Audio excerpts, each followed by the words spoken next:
there, this is Sabrina from the Honor Roll, and today I'm working with the January kits from Gossamer Blue. We're going to be assembling a little pocket style mini album.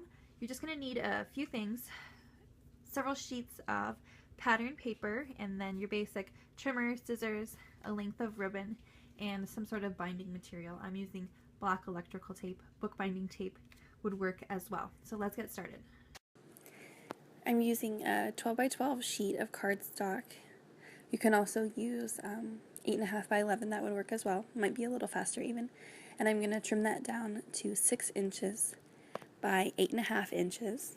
And with that, you'll end up with a 4 by 5 inch pocket.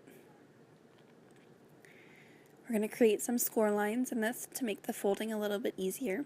You can score at 2.5 inches, at 6.5 inches, and then along the length score it at 1 inch. So that's going to create these little rectangular corners, and we're going to just trim those out to create a little flap along the bottom. We won't need those pieces.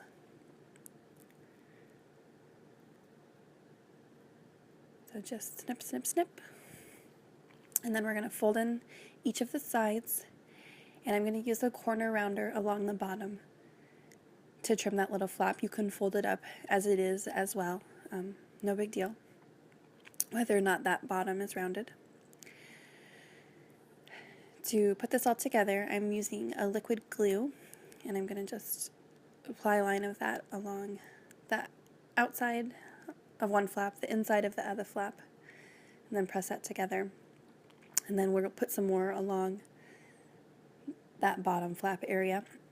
I think the liquid glue for this pocket, since it's going to be used, someone's going to be excuse me, sticking their hands in and out, the liquid glue is going to hold up a little bit better, although it takes a little bit longer to dry. That's why I'm using these binder clips. So while that's drying, we can adhere these two envelopes together. One you're going to want facing you, and the other pocket you should see the back side of it. Now I pulled this black electrical tape out of our garage. I just kind of improvising since I did not have any bookbinding tape on hand. And I think it actually worked out really well. It's only comes in a couple colors, but it's removable, it's very flexible, and it's very strong. It holds really well. So it worked out pretty good in this case. I think you could also use maybe some clear tape to hold these together if you didn't have electrical tape or binding tape, but I don't think the washi tape would hold up very well. Sometimes it's not as sticky, even though it is pretty. I don't think it's going to hold the book together very well. Alright, so trim off any excess that you have there, and then we can remove those binder clips to trim that little notch area. I'm just using a 1-inch circle punch. And you can snip out right along that center area. Fold that together. You're going to assemble all of these little pockets this way. And I was able to fit 12 of these little pockets inside this book. I think they'll be great for holding photos, journaling, little keepsakes. This book is actually going to end up as a baby book. Right now, to adhere the cover together, we're going to trim down a sheet of pattern paper to 9.5 by 5 1/8 inch. And I love this gold striped from the Crate DIY shop. I think it looks really great with the wood grain from the Gossamer Blue Get Happy line.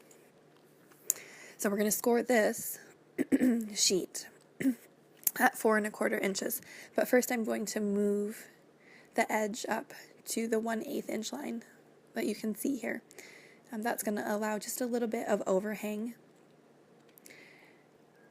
The cover will overhang a little bit over the inside area. So again, we'll do the same thing with the inside.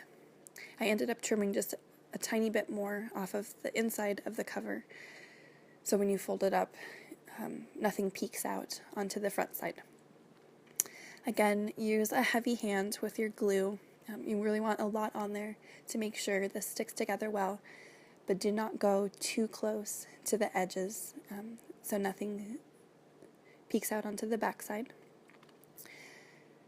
You're going to use a length of ribbon to create a tie, and I think I have about 16 inches here. I trimmed that in half. You can use more depending on how thick your ribbon is or what kind it is. You might use more as well. So I'm applying some extra glue to hold down these ties, and then I'm going to apply even more glue on top so I can be sure they're really secure in there. Then press that inside of the cover down onto the outside, and you can set that aside to dry, maybe even stack something heavy on top of it to really allow it to dry well. Alright, when you're all ready, when it's finished, you can grab your little booklet, and we're going to insert that into that center area that we scored. You're going to really want a lot of this liquid glue here. I've been using this zip dry from Beacon Adhesives for probably the last year, and I'm really happy with it. It holds up really well. It does have kind of a chemical smell though, so if that bothers you, it might not be the right glue for you. Press that down in there, and then to allow it to dry, we're just going to tie the booklet closed and let it set for maybe even an hour to assure it's really good. Embellish as you like, and your little booklet is complete. For more ideas and inspiration, and for more information on the products used to make this booklet, please visit me at sabrinaallery.com.